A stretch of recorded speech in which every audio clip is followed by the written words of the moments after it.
Thinking Fast and Slow. Overview. The title of the book refers to two modes of thinking, which he refers to as System 1 equals the instant, unconscious, automatic, emotional, intuitive thinking.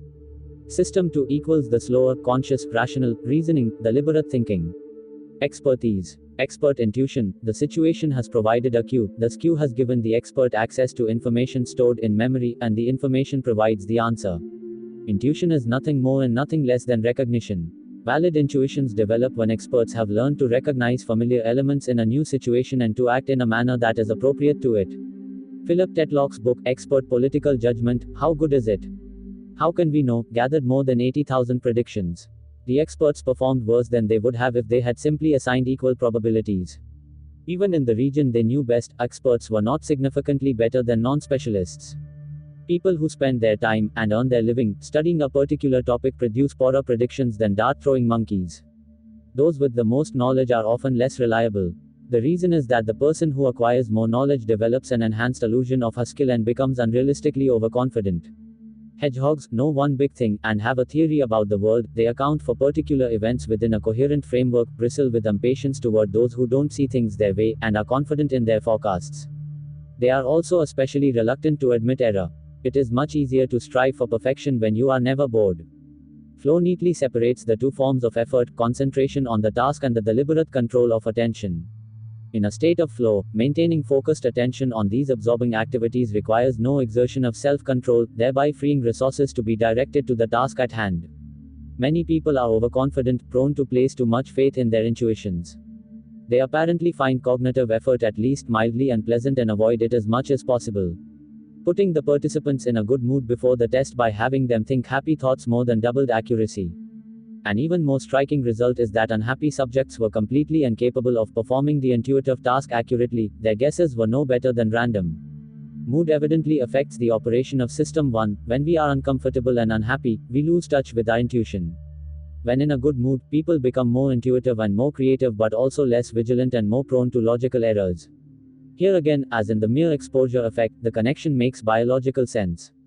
A good mood is a signal that things are generally going well, the environment is safe, and it is all right to let one's guard down. A bad mood indicates that things are not going very well, there may be a threat, and vigilance is required. Surprise itself is the most sensitive indication of how we understand our world and what we expect from it. The main function of System 1 is to maintain and update a model of your personal world, which represents what is normal in it. When System 2 is otherwise engaged, we will believe almost anything. System 1 is gullible and biased to believe, System 2 is in charge of doubting and unbelieving, but System 2 is sometimes busy, and often lazy. Understanding a statement must begin with an attempt to believe it. You must first know what the idea would mean if it were true. Only then can you decide whether or not to unbelieve it. The initial attempt to believe is an automatic operation of System 1. Unbelieving is an operation of System 2. The operations of associative memory contribute to a general confirmation bias. When asked, is Sam friendly? Different instances of Sam's behavior will come to mind than would if you had been asked, is Sam unfriendly? A deliberate search for confirming evidence, known as positive test strategy, is also how System 2 tests a hypothesis. Contrary to the rules of philosophers of science, who advise testing hypotheses by trying to refute them, people, and scientists, quite often, seek data that are likely to be compatible with the beliefs they currently hold. The confirmatory bias of System 1 favors uncritical acceptance of suggestions and exaggeration of the likelihood of extreme and improbable events. Herbert Simon's definition of intuition: expertise in a domain is not a single skill but rather a large collection of many skills. The confidence that people have in their intuitions is not a reliable guide to their validity. In other words, do not trust anyone, including yourself, to tell you how much you should trust their judgment. When do judgments reflect true expertise? An environment that is sufficiently regular to be predictable, and opportunity to learn these regularities through prolonged practice. When both these conditions are satisfied, intuitions are likely to be skilled. Intuition cannot be trusted in the absence of stable regularities in the environment.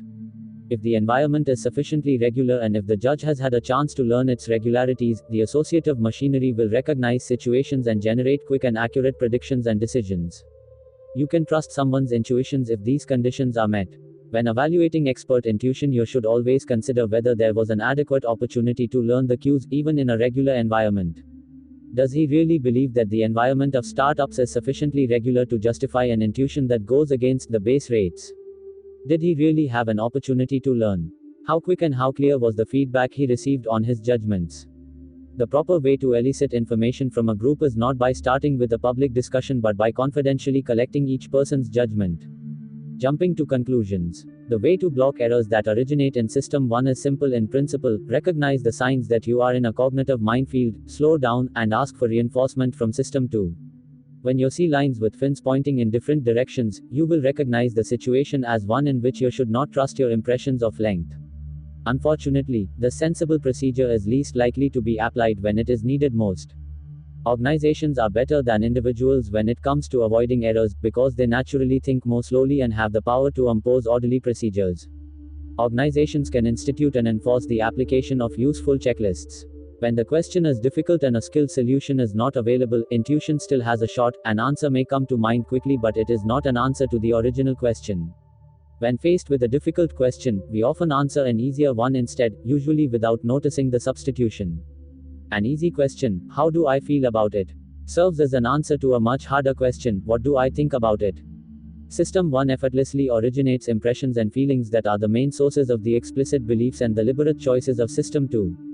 The automatic operations of System 1 generate surprisingly complex patterns of ideas, but only the slower System 2 can construct thoughts in an orderly series of steps. You can also feel a surge of conscious attention whenever you are surprised. System 2 is activated when an event is detected that violates the model of the world that System 1 maintains. Most of what your System 2 think and do originates in your System 1, but System 2 takes over when things get difficult, and it normally has the last word. Continuous vigilance is not necessarily good, and it is certainly impractical. Constantly questioning our own thinking would be impossibly tedious, and System 2 is much too slow and inefficient to serve as a substitute for System 1 in making routine decisions. The best we can do is a compromise: learn to recognize situations in which mistakes are likely and try harder to avoid significant mistakes. Anything that occupies your working memory reduces your ability to think. Test questions were chosen because they also invite an intuitive answer that is both compelling and wrong. Students who scored very low on this test, their supervisory function of System 2 is weak and they are prone to answer questions with the first idea that comes to mind and unwilling to invest the effort needed to check their intuitions. Individuals who uncritically follow their intuitions about puzzles are also prone to accept other suggestions from System 1. In particular, they are impulsive, impatient, and keen to receive immediate gratification. What makes some people more susceptible than others to biases of judgment? Stanovich published his conclusions in a book titled Rationality and the Reflective Mind. Superficial or lazy thinking is a flaw in the reflective mind, a failure of rationality. Rationality should be distinguished from intelligence. When information is scarce, which is a common occurrence, System 1 operates as a machine for jumping to conclusions. You did not start by asking, "What would I need to know before I formed an opinion about the quality of someone's leadership?" System 1 got to work on its own from the first adjective. The combination of a coherence-seeking System 1 with a lazy System 2 implies that System 2 will endorse many intuitive beliefs, which closely reflect the impressions generated by System 1. Based on brief exposure to photographs and without any political context, in about 70% of the races for senator, congressman, and governor, the election winner was the candidate whose face had earned a higher rating of competence. A remarkable aspect of your mental life is that you are rarely stumped. You have intuitive feelings and opinions about almost everything that comes your way. You often have answers to questions that you do not completely understand, relying on evidence that you can neither explain nor defend. If a satisfactory answer to a hard question is not found quickly, System 1 will find a related question that is easier and will answer it. If they had been given indefinite time and told to follow logic and not to answer until they were sure of their answer, I believe that most of our subjects would have avoided the conjunction fallacy. However, their vacation did not depend on a correct answer, they spent very little time on it, and were content to answer as if they had only been asked for their opinion. The laziness of System 2 is an important fact of life. Following our intuitions is more natural, and somehow more pleasant, than acting against them. You cannot help dealing with the limited information you have as if it were all there is to know. You build the best possible story from the information available to you, and if it is a good story, you believe it. Paradoxically, it is easier to construct a coherent story when you know little, when there are fewer pieces to fit into the puzzle. Our comforting conviction that the world makes sense rests on a secure foundation, our almost unlimited ability to ignore our ignorance.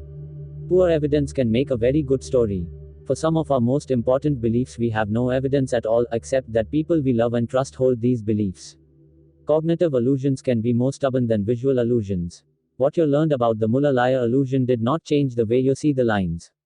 Intuition adds value, but only after a disciplined collection of objective information and disciplined scoring of separate traits. Do not simply trust intuitive judgment, your own or that of others, but do not dismiss it either.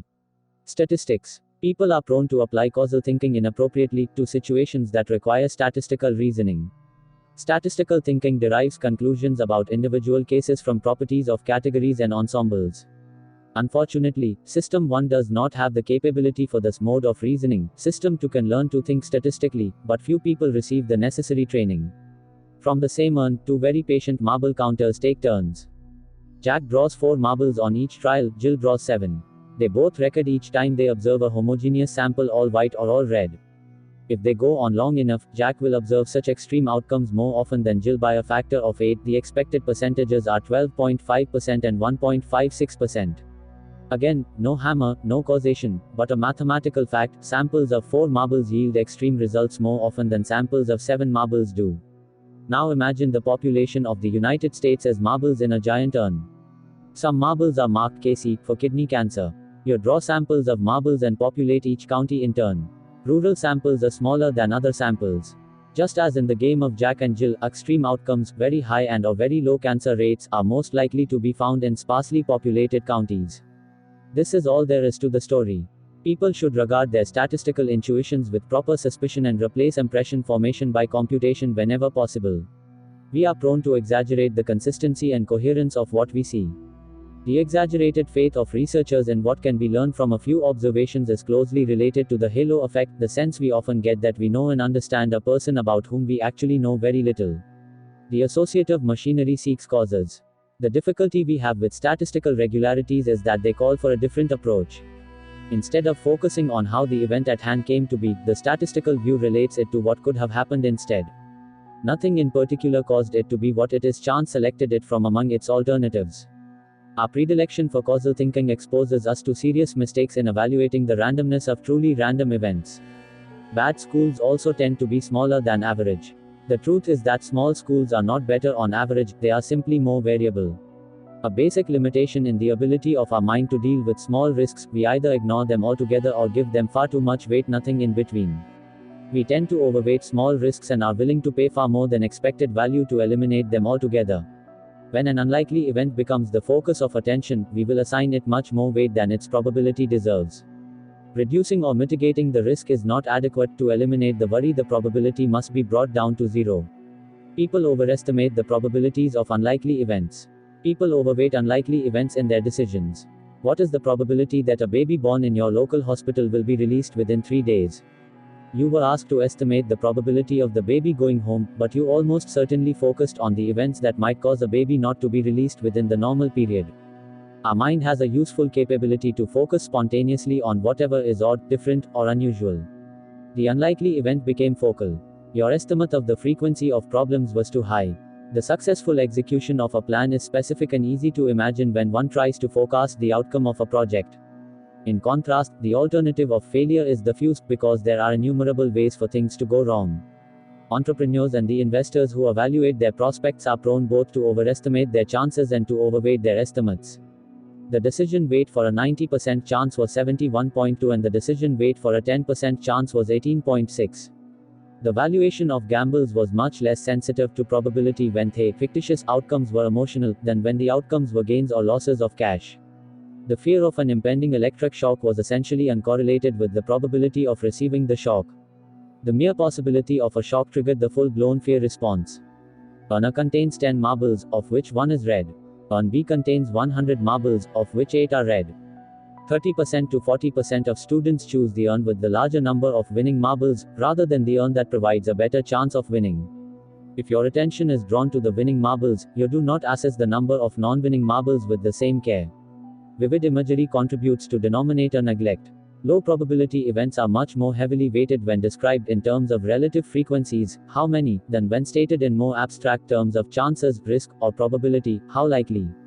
As we have seen, System 1 is much better at dealing with individuals than categories. A disease that kills 1,286 people out of every 10,000 was judged more dangerous than a disease that kills 24.4 out of 100. Priming, anchoring. Your actions and your emotions can be primed by events of which you are not even aware. The common admonition to act calm and kind regardless of how you feel is very good advice. You are likely to be rewarded by actually feeling calm and kind. Money-primed people become more independent than they would be without the associative trigger. They persevered almost twice as long in trying to solve a very difficult problem before they asked the experimenter for help, a crisp demonstration of increased self-reliance. Money-primed people are also more selfish. They were much less willing to spend time helping another student who pretended to be confused about an experimental task. When an experimenter clumsily dropped a bunch of pencils on the floor, the participants with money unconsciously on their mind picked up fewer pencils. Money-primed undergraduates also showed a greater preference for being alone. The general theme of these findings is that the idea of money primes individualism, a reluctance to be involved with others, to depend on others, or to accept demands from others. The psychologist who has done this remarkable research, Kathleen Vohs. Living in a culture that surrounds us with reminders of money may shape our behavior and our attitudes in ways that we do not know about and of which we may not be proud. Some cultures provide frequent reminders of respect, others constantly remind their members of God, and some societies prime obedience by large images of the dear leader. Reminding people of their mortality increases the appeal of authoritarian ideas, which may become reassuring in the context of the terror of death. Feeling that one's soul is stained appears to trigger a desire to cleanse one's body. A reliable way to make people believe in falsehoods is frequent repetition, because familiarity is not easily distinguished from truth. Words that were presented more frequently were rated much more favorably than the words that had been shown only once or twice. Biological fact: an organism should react cautiously to a novel stimulus with withdrawal and fear. If repeated exposure of a stimulus is followed by nothing bad, such a stimulus will eventually become a safety signal. The evaluation of the risk depends on the choice of a measure, with the obvious possibility that the choice may have been guided by a preference for one outcome or another. He goes on to conclude that defining risk is thus an exercise in power. Availability heuristic. The experience of familiarity has a simple but powerful quality of pastness that seems to indicate that it is a direct reflection of prior experience. This quality of pastness is an illusion. A name you've seen before will look familiar when you see it because you will see it more clearly. Words that you have seen before become easier to see again. You can identify them better than other words when they are shown very briefly or masked by noise, and you will be quicker, by a few hundredths of a second, to read them than to read other words. In short, you experience greater cognitive ease in perceiving a word you have seen earlier, and it is this sense of ease that gives you the impression of familiarity. Information that is not retrieved, even unconsciously, from memory might as well not exist. System 1 excels at constructing the best possible story that incorporates ideas currently activated, but it cannot allow for information it does not have. The measure of success for System 1 is the coherence of the story it manages to create. Availability heuristic, like other heuristics of judgment, substitutes one question for another. You wish to estimate the size of a category or the frequency of an event, but you report an impression of the ease with which instances come to mind. Discover how the heuristic leads to biases by following a simple procedure. List factors other than frequency that make it easy to come up with instances. Each factor in your list will be a potential source of bias. People are less confident in a choice when they are asked to produce more arguments to support it. Students who listed more ways to improve the class rated it higher. Death by accidents was judged to be more than 300 times more likely than death by diabetes, but the true ratio is 1:4. The lesson is clear: estimates of causes of death are warped by media coverage. The coverage is itself biased toward novelty and poignancy. The ease with which ideas of various risks come to mind and the emotional reactions to these risks are inextricably linked. Frightening thoughts and images occur to us with particular ease, and thoughts of danger that are fluent and vivid exacerbate fear. Anchoring effect. It occurs when people consider a particular value for an unknown quantity before estimating that quantity. What happens is one of the most reliable and robust results of experimental psychology: the estimates stay close to the number that people considered. The same house will appear more valuable if its listing price is high than if it is low, even if you are determined to resist the influence of this number. Any number that you are asked to consider as a possible solution to an estimation problem will induce an anchoring effect. On some days, a sign on the shelf said limit of 12 per person. On other days, the sign said no limit per person. Shoppers purchased an average of 7 cans when the limit was enforced, twice as many as they bought when the limit was removed. Anchoring is not the sole explanation. Rationing also implies that the goods are flying off the shelves, and shoppers should feel some urgency about stocking up. Stereotypes. Stereotypes are statements about the group that are at least tentatively accepted as facts about every member. Here are two examples. Most of the graduates of this inner city school go to college. Interest in cycling is widespread in France. You will be reminded of these facts when you think about the likelihood that a particular graduate of the school will attend college, or when you wonder whether to bring up the Tour de France in a conversation with a Frenchman you just met. Stereotyping is a bad word in our culture, but in my usage it is neutral. One of the basic characteristics of System 1 is that it represents categories as norms and prototypical exemplars. In sensitive social contexts, we do not want to draw possibly erroneous conclusions about the individual from the statistics of the group. We consider it morally desirable for base rates to be treated as statistical facts about the group rather than as presumptive facts about individuals. In other words, we reject causal base rates. The social norm against stereotyping, including the opposition to profiling, has been highly beneficial in creating a more civilized and more equal society. It is useful to remember, however, that neglecting valid stereotypes inevitably results in suboptimal judgments. Resistance to stereotyping is a laudable moral position, but the simplistic idea that the resistance is costless is wrong.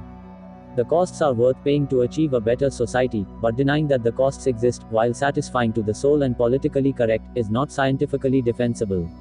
Revert to the mean. When you have doubts about the quality of the evidence, let your judgments of probability stay close to the base rate. How to discipline intuition. You should not let yourself believe whatever comes to your mind. To be useful, your beliefs should be constrained by the logic of probability. Base rates matter even in the presence of evidence about the case at hand. Intuitive impressions of the diagnosticity of evidence are often exaggerated. The combination of WYSIATI and associative coherence tends to make us believe in the stories we spin for ourselves. Anchor your judgment of the probability of an outcome on a plausible base rate. Question the diagnosticity of your evidence. The startup looks as if it could not fail, but the base rate of success in the industry is extremely low. How do we know this case is different? They keep making the same mistake predicting rare events from weak evidence. When the evidence is weak, one should stick with the base rates. An important principle of skill training: rewards for improved performance work better than punishment of mistakes. A significant fact of the human condition, the feedback to which life exposes us is perverse. Because we tend to be nice to other people when they please us and nasty when they do not, we are statistically punished for being nice and rewarded for being nasty. The Sports Illustrated jinx, the claim that an athlete whose picture appears on the cover of the magazine is doomed to perform poorly the following season. Overconfidence and the pressure of meeting high expectations are often offered as explanations. But there is a simpler account of the jinx: an athlete who gets to be on the cover of Sports Illustrated must have performed exceptionally well in the preceding season, probably with the assistance of a nudge from luck, and luck is fickle. If you treated a group of depressed children for some time with an energy drink, they would show a clinically significant improvement. It is also the case that depressed children who spend some time standing on their head or hug a cat for 20 minutes a day will also show improvement. Most readers of such headlines will automatically infer that the energy drink or the cat hugging caused an improvement, but this conclusion is completely unjustified. Depressed children are an extreme group. They are more depressed than most other children, and extreme groups regress to the mean over time. The correlation between depression scores on successive occasions of testing is less than perfect, so there will be regression to the mean. Depressed children will get somewhat better over time even if they hug no cats and drink no Red Bull. In order to conclude that an energy drink or any other treatment is effective, you must compare a group of patients who receive this treatment to a control group that receives no treatment, or better, receives a placebo.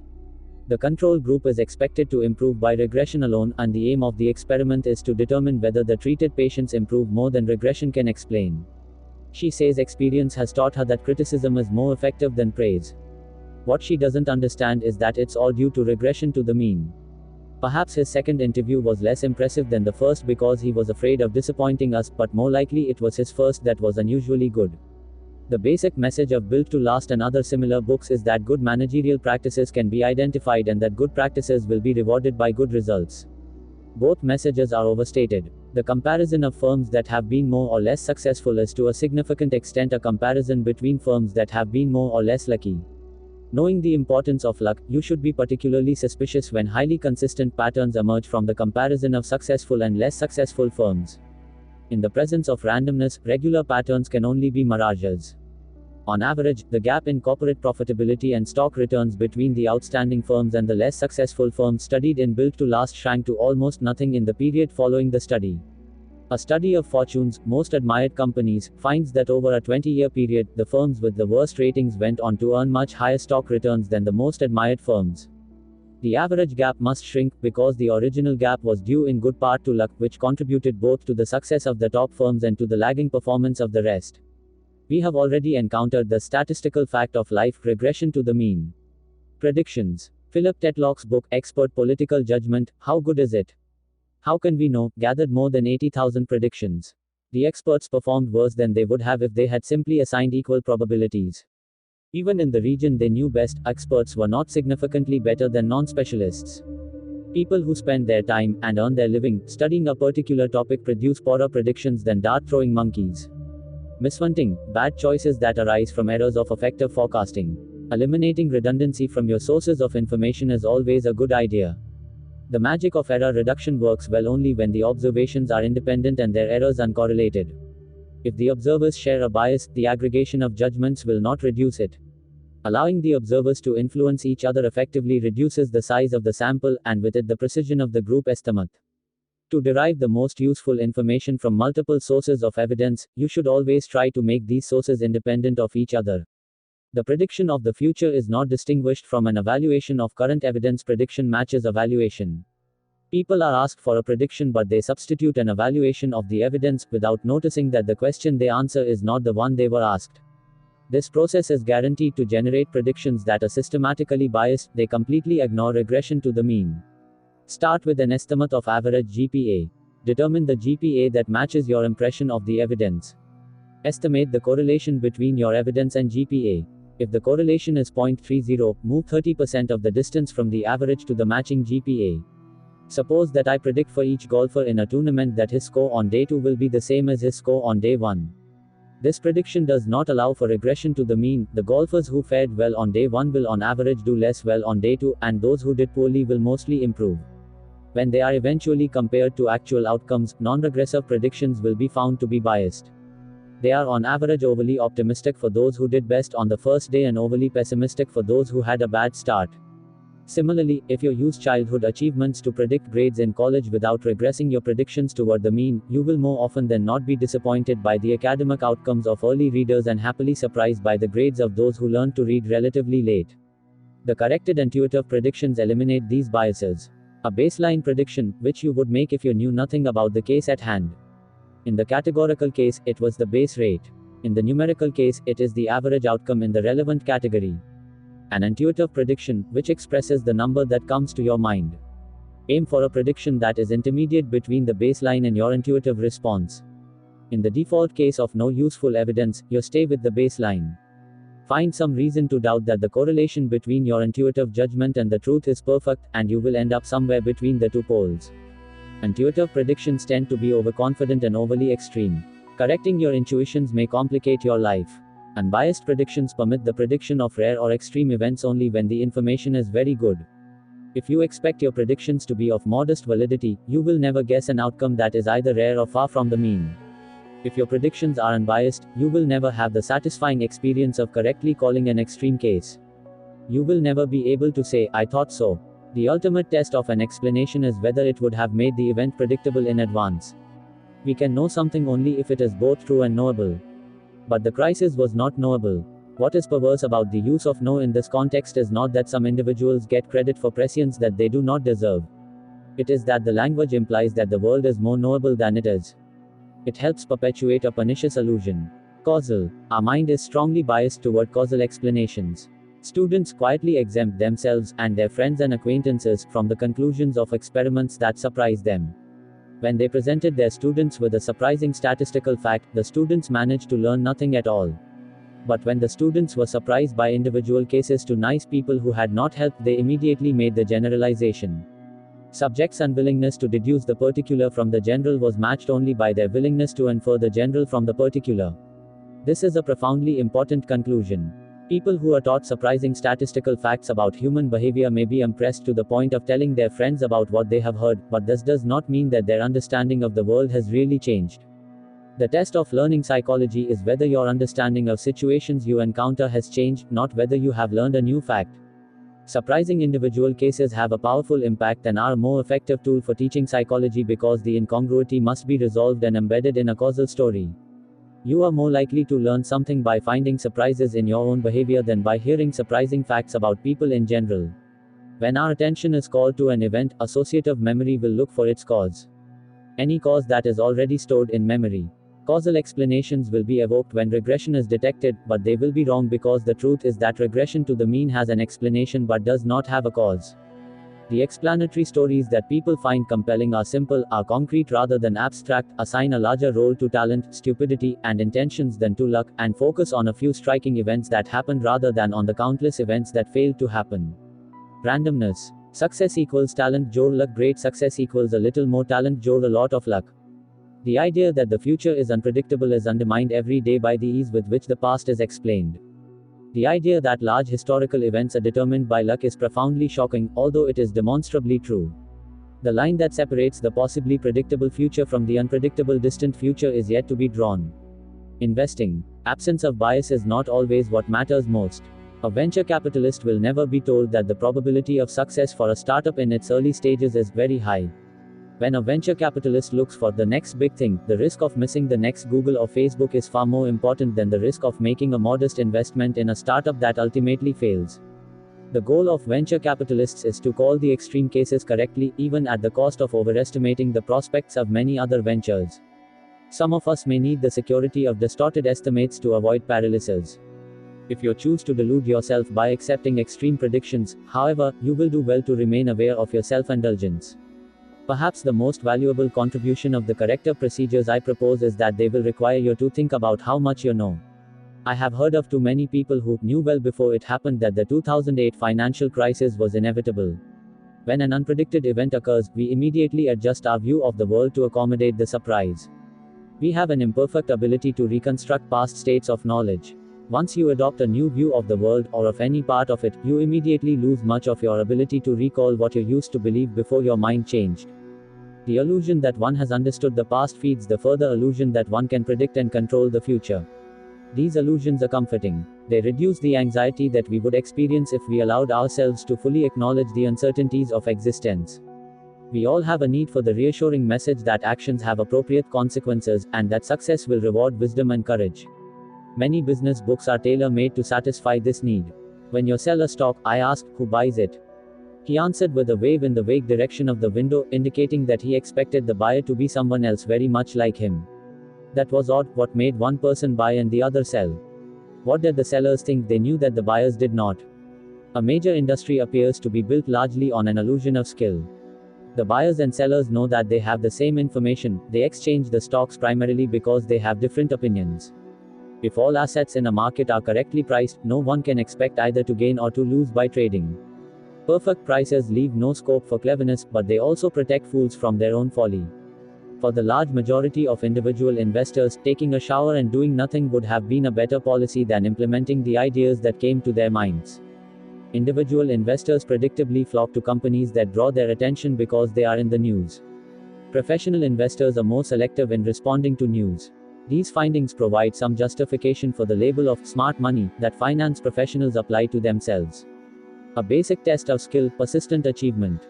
The diagnostic for the existence of any skill is the consistency of individual differences in achievement. The illusion of skill is not only an individual aberration, it is deeply ingrained in the culture of the industry.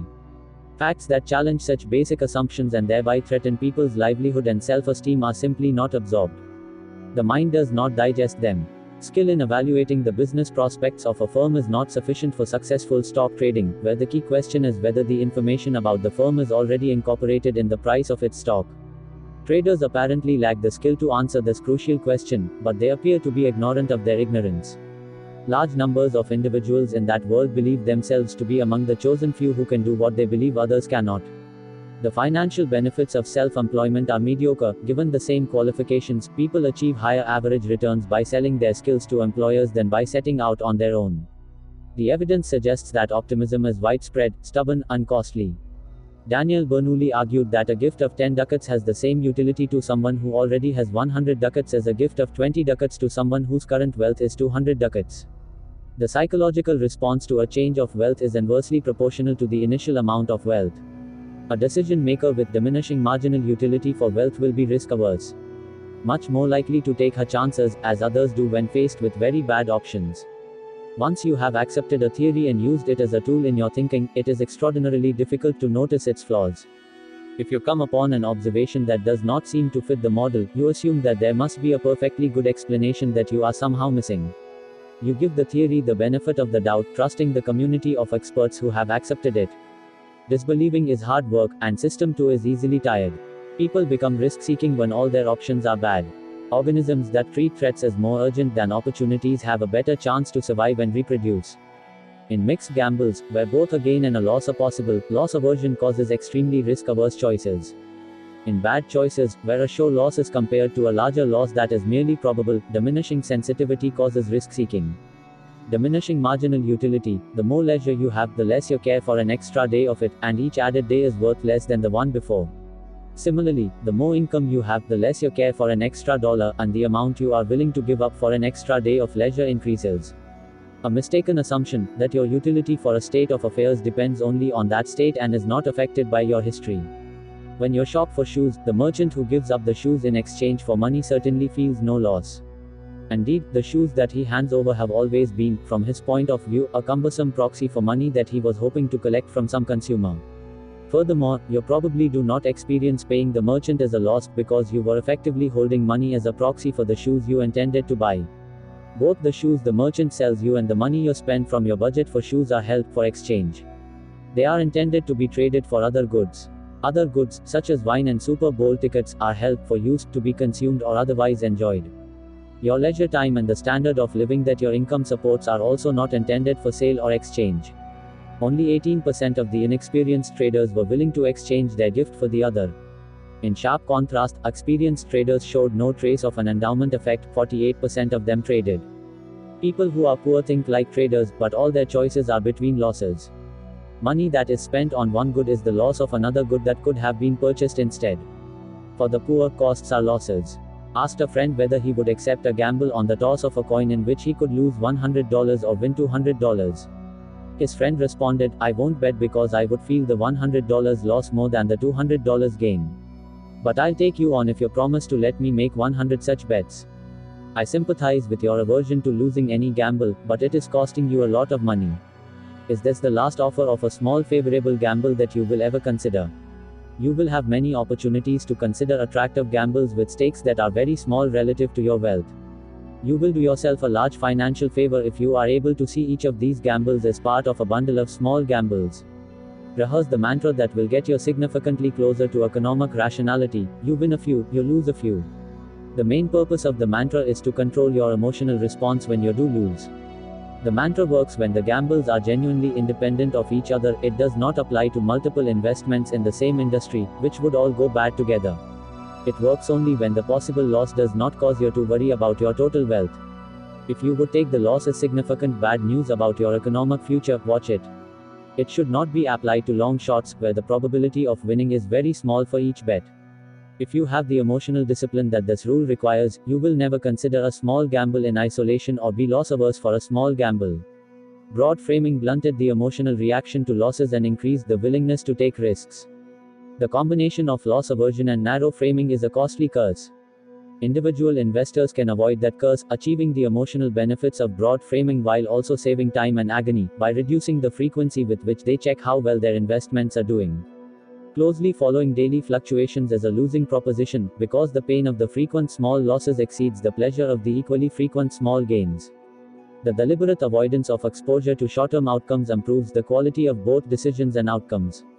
A commitment not to change one's position for several periods, the equivalent of locking in an investment, improves financial performance. Having a risk policy that they routinely apply whenever a relevant problem arises. Familiar examples of risk policies are: always take the highest possible deductible when purchasing insurance, and never buy extended warranties. A risk policy is a broad frame.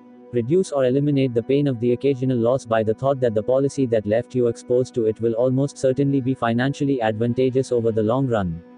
The outside view and the risk policy are remedies against two distinct biases that affect many decisions: the exaggerated optimism of the planning fallacy and the exaggerated caution induced by loss aversion. Top managers of the 25 divisions of a large company. He asked them to consider a risky option in which, with equal probabilities, they could lose a large amount of the capital they controlled or earn double that amount. None of the executives was willing to take such a dangerous gamble. Thaler then turned to the CEO of the company, who was also present, and asked for his opinion. Without hesitation, the CEO answered, "I would like all of them to accept their risks." In the context of that conversation, it was natural for the CEO to adopt a broad frame that encompassed all 25 bets. He could count on statistical aggregation to mitigate the overall risk. Money is a proxy for points on a scale of self-regard and achievement. Finance research has documented a massive preference for selling winners rather than losers, a bias that has been given an opaque label, the disposition effect. The disposition effect is an instance of narrow framing. The investor has set up an account for each share that she bought, and she wants to close every account as a gain. A rational agent would have a comprehensive view of the portfolio. The sunk cost fallacy keeps people for too long in poor jobs, unhappy marriages, and unpromising research projects. Algorithms. Each of these domains entails a significant degree of uncertainty and unpredictability. We describe them as low validity environments. In every case, the accuracy of experts was matched or exceeded by a simple algorithm. Clinical bias. Statistical prediction, a theoretical analysis, and a review of the evidence. Ollie Aschenfelter has offered a compelling demonstration of the power of simple statistics to outdo world-renowned experts. Aschenfelter wanted to predict the future value of fine Bordeaux wines from information available in the year they are made.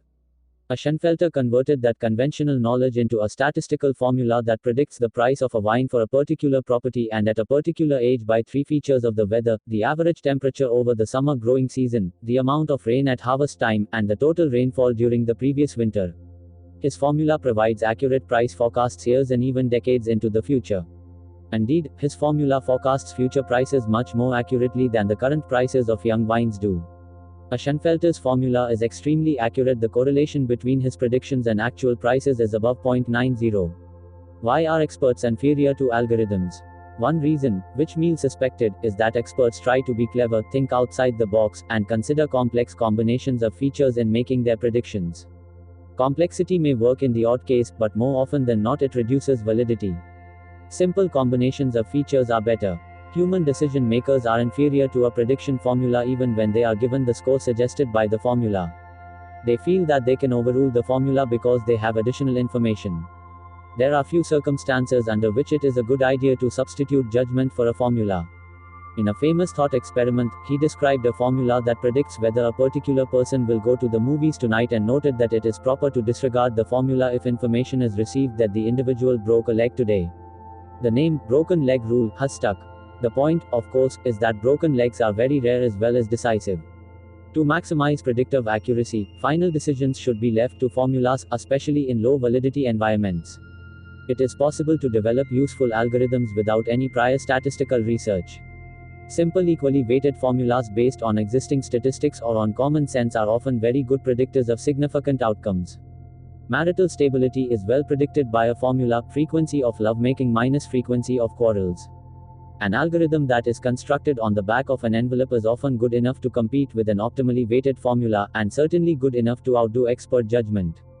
If you are serious about hiring the best possible person for the job, this is what you should do. First, select a few traits that are prerequisites for success in this position: technical proficiency, engaging personality, reliability, and so on. Don't overdo it. 6 dimensions is a good number. The traits you choose should be as independent as possible from each other, and you should feel that you can assess them reliably by asking a few factual questions. Next, make a list of those questions for each trait and think about how you will score it, say on a 1 to 5 scale. Collect the information on one trait at a time, scoring each before you move on to the next one. Do not skip around. To evaluate each candidate, add up the 6 scores. Firmly resolve that you will hire the candidate whose final score is the highest, even if there is another one whom you like better. Try to resist your wish to invent broken legs to change the ranking. Outside view. Baseline prediction, the prediction you make about a case if you know nothing except the category to which it belongs. The baseline prediction should be the anchor for further adjustments. People who have information about an individual case rarely feel the need to know the statistics of the class to which the case belongs. What is the probability of the defendant winning in cases like this one? His sharp answer: every case is unique. A proud emphasis on the uniqueness of cases is also common in medicine, in spite of recent advances in evidence-based medicine that point the other way. A survey of American homeowners who had remodeled their kitchens found that, on average, they had expected the job to cost $18,658. In fact, they ended up paying an average of $38,769. The greatest responsibility for avoiding the planning fallacy lies with the decision makers who approve the plan. If they do not recognize the need for an outside view, they commit a planning fallacy. The prevalent tendency to underweight or ignore distributional information is perhaps the major source of error in forecasting. Planners should therefore make every effort to frame the forecasting problem so as to facilitate utilizing all the distributional information that is available. This may be considered the single most important piece of advice regarding how to increase accuracy in forecasting through improved methods. Identify an appropriate reference class: kitchen renovations, large railway projects, etc. Obtain the statistics of the reference class in terms of cost per mile of railway, or of the percentage by which expenditures exceeded budget. Use the statistics to generate a baseline prediction. Use specific information about the case to adjust the baseline prediction if there are particular reasons to expect the optimistic bias to be more or less pronounced in this project than in others of the same type. Executives too easily fall victim to the planning fallacy. In its grip, they make decisions based on delusional optimism rather than on a rational weighing of gains, losses, and probabilities. They overestimate benefits and underestimate costs. They spin scenarios of success while overlooking the potential for mistakes and miscalculations. As a result, they pursue initiatives that are unlikely to come in on budget or on time, or to deliver the expected returns, or even to be completed. In this view, people often, but not always, take on risky projects because they are overly optimistic about the odds they face. This is an explanation of why people litigate, why they start wars, and why they open small businesses. If you are genetically endowed with an optimistic bias, you hardly need to be told that you are a lucky person. You already feel fortunate. An optimistic attitude is largely inherited, and it is part of a general disposition for well-being, which may also include a preference for seeing the bright side of everything. If you were allowed one wish for your child, seriously consider wishing him or her optimism.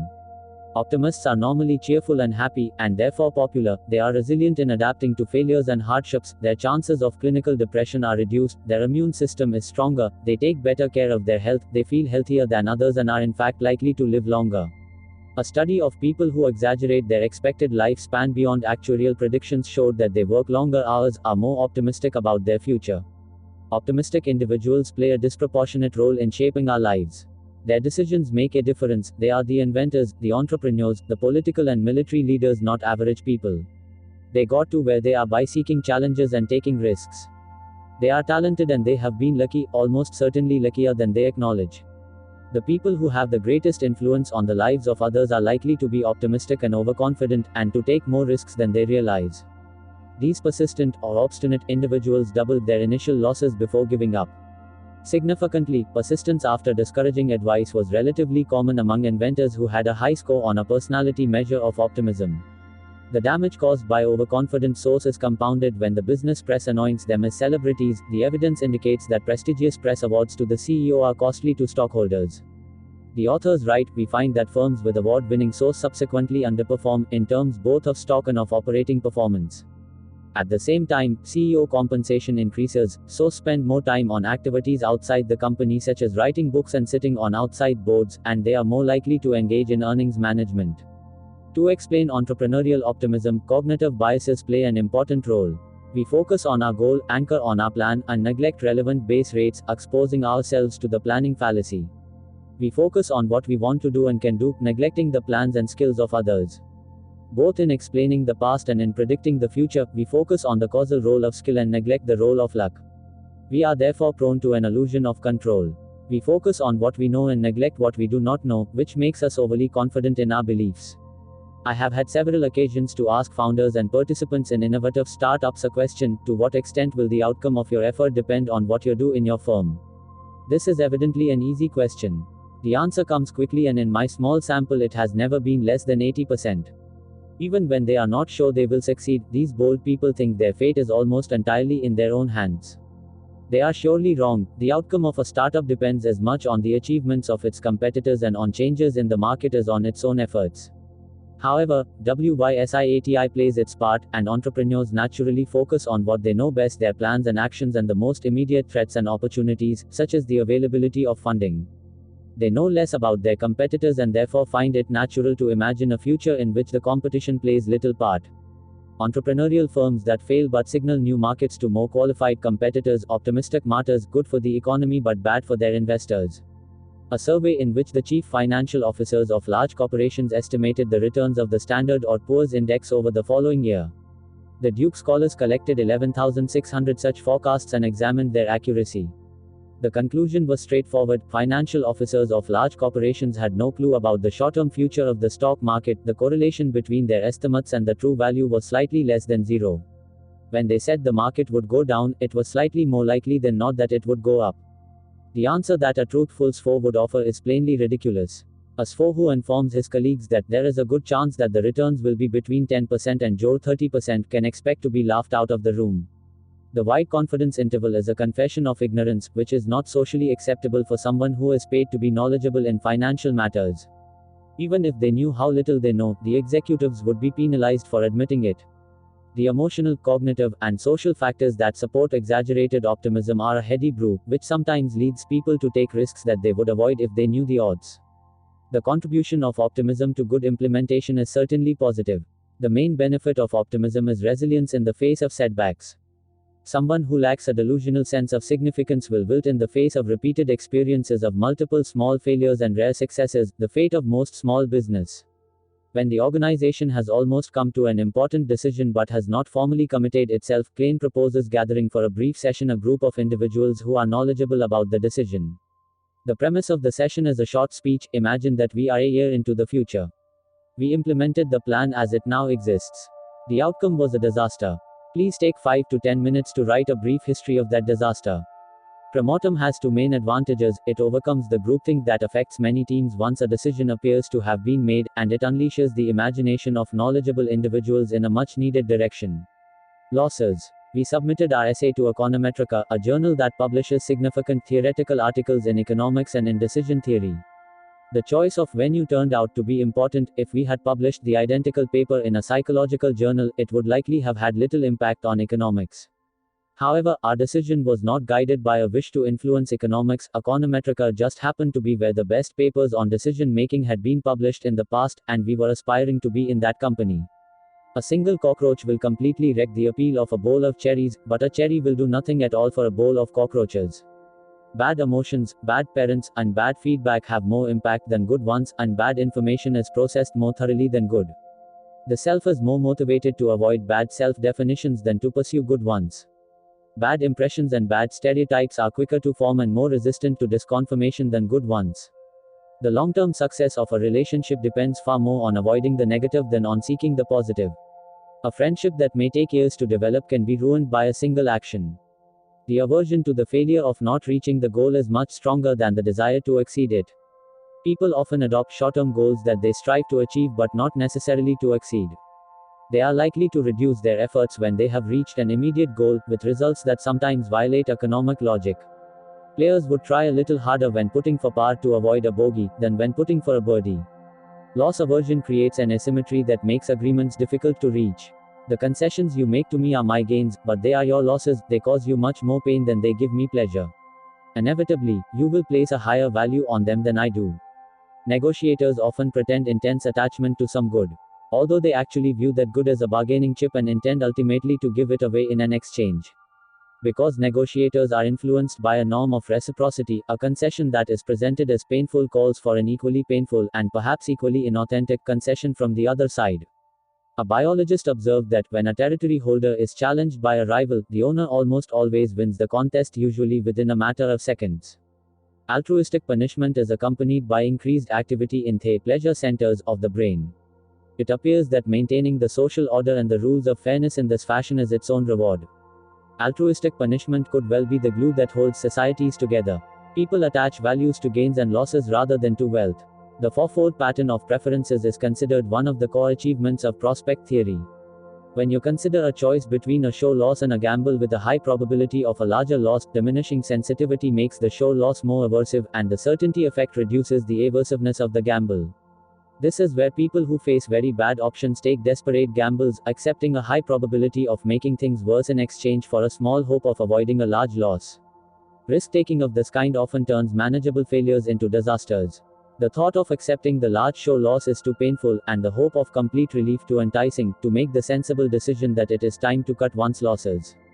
This is where businesses that are losing ground to a superior technology waste their remaining assets in futile attempts to catch up.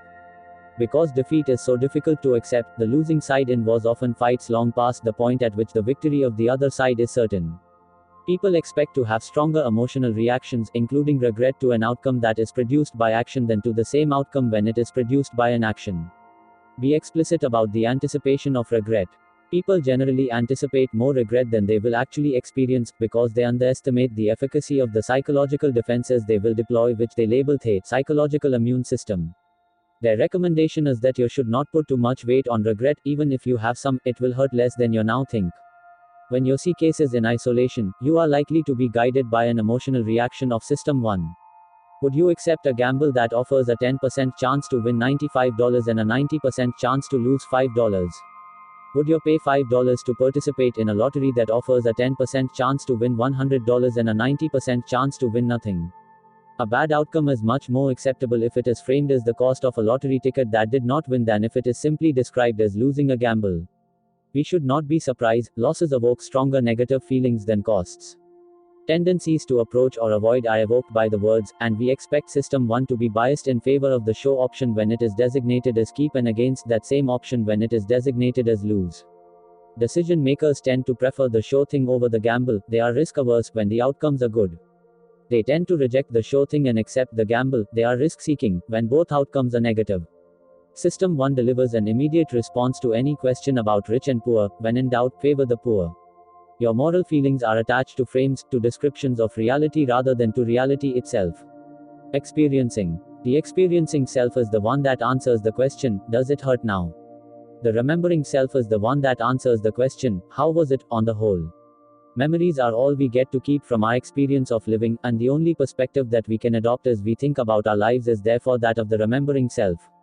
Confusing experience with the memory of it is a compelling cognitive illusion, and it is the substitution that makes us believe a past experience can be ruined. The experiencing self does not have a voice. The remembering self is sometimes wrong, but it is the one that keeps score and governs what we learn from living, and it is the one that makes decisions. What we learn from the past is to maximize the qualities of our future memories, not necessarily of our future experience. My happy childhood, I always cried when my mother came to tear me away from my toys to take me to the park, and cried again when she took me away from the swings and the slide. The resistance to interruption was a sign I had been having a good time, both with my toys and with the swings. At random intervals during the day, the phone presents a brief menu of questions about what the respondent was doing and who was with her when she was interrupted. The participant is also shown rating scales to report the intensity of various feelings: happiness, tension, anger, worry, engagement, physical pain, and others. The percentage of time that an individual spends in an unpleasant state is the U index. For example, an individual who spent 4 hours of a 16-hour waking day in an unpleasant state would have a U index of 25%. Our emotional state is largely determined by what we attend to, and we are normally focused on our current activity and immediate environment. To get pleasure from eating, for example, you must notice that you are doing it. Americans were far more prone to combine eating with other activities, and their pleasure from eating was correspondingly diluted. Priming students with the idea of wealth reduces the pleasure their face expresses as they eat a bar of chocolate. Goals make a large difference. 19 years after they stated their financial aspirations, many of the people who wanted a high income had achieved it. Each additional point on the money importance scale was associated with an increment of over $14,000 of job income. The goals that people set for themselves are so important to what they do and how they feel about it that an exclusive focus on experienced well-being is not tenable. We cannot hold a concept of well-being that ignores what people want. Nothing in life is as important as you think it is when you are thinking about it. Thank you. Have a nice day. Have a good day. Bye bye. Thank you. Have a nice day. Have a good day. Bye bye.